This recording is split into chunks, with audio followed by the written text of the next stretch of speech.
So Aquaman Battle for Atlantis may have been the canary in the coal mine, warning us to turn back and get away, but we're going to keep plunging deeper into this unholy trilogy of superhero video games with Superman, the Man of Steel on the original Xbox. Let's jump right in.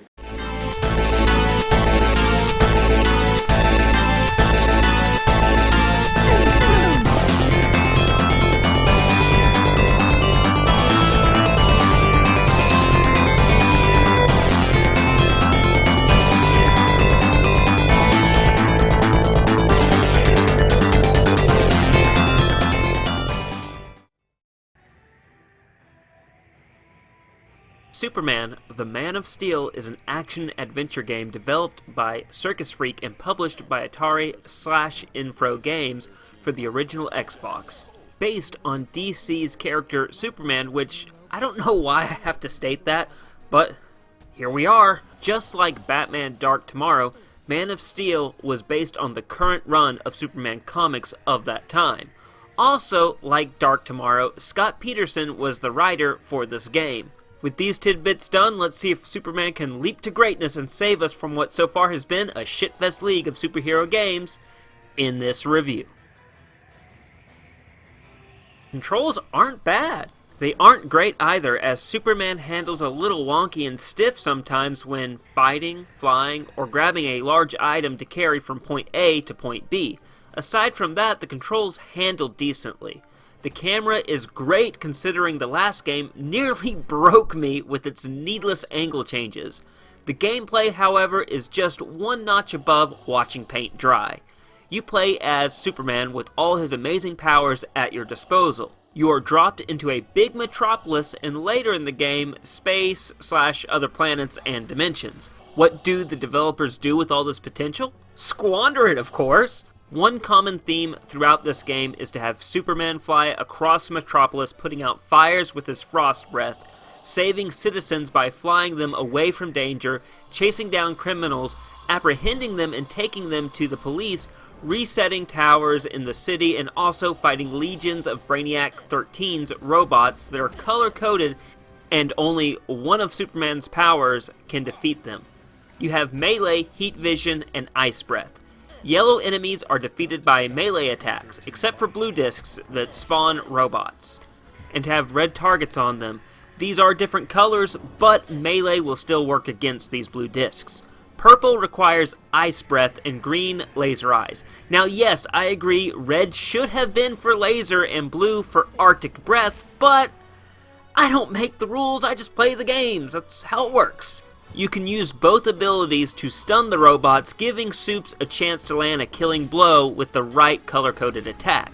The unfortunate thing here is most of the game scenarios time you or give you a health bar to a person or object you need to save.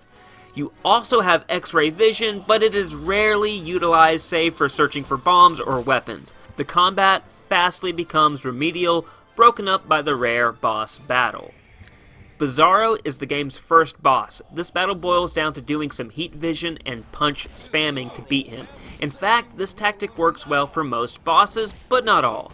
You got a decent assortment of bosses to fight, including Mongol, Metallo, Steele, Cyborg Superman, and the big baddie himself, Brainiac 13.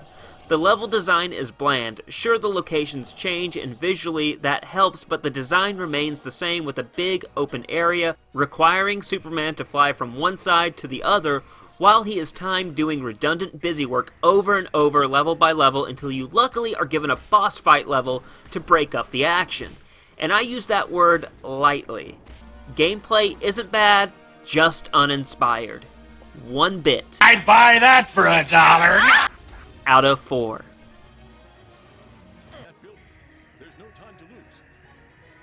Sound quality is good. The soundtrack, though, very forgettable, but does lend itself well to the world it inhabits. It has a very generic superhero sound, but then again, isn't that Superman in a nutshell? Generic?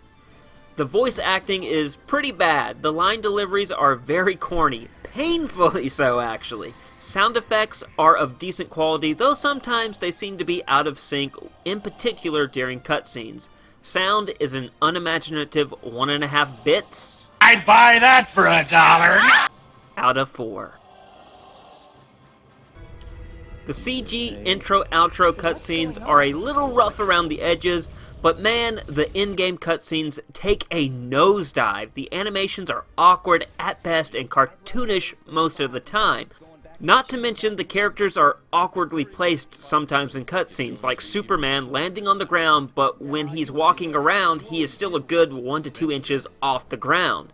The in-game visuals look solid though. Superman and his enemies are very detailed, and I love the cape animations and the red/blue rainbow streak that, honestly, I can only guess are either super farts or super athlete's foot funk. Has to be one of the two, y'all, all I'm saying. The world they inhabit is also big and feels like a city with a few flying craft zooming around in the background. The story picks up after the events of Superman Y2K from DC. In this story arc, Brainiac 13 injected Metropolis with a techno-virus. Don't ask me how that works, but seems he's just trying to terraform Metropolis into the future. Superman stops this virus in Brainiac, but unfortunately could not stop the city from progressing into the future. Sounds like Superman is either a Republican or a technocratic neoliberal in the Democratic Party. That's all I'm gonna say, you guys. Keeping progress from happening. Anyway, the city is upgraded with futuristic buildings, flying cars, and high-speed rail. The Green New Deal in action, you guys. So yeah, to understand this background, it will take reading the comics, and Man of Steel does not explain this at all and just assumes that you've read the required material outside of the video game. So our story begins with Lois and Clark Kent openly talking about Clark being Superman in the middle of town with people around.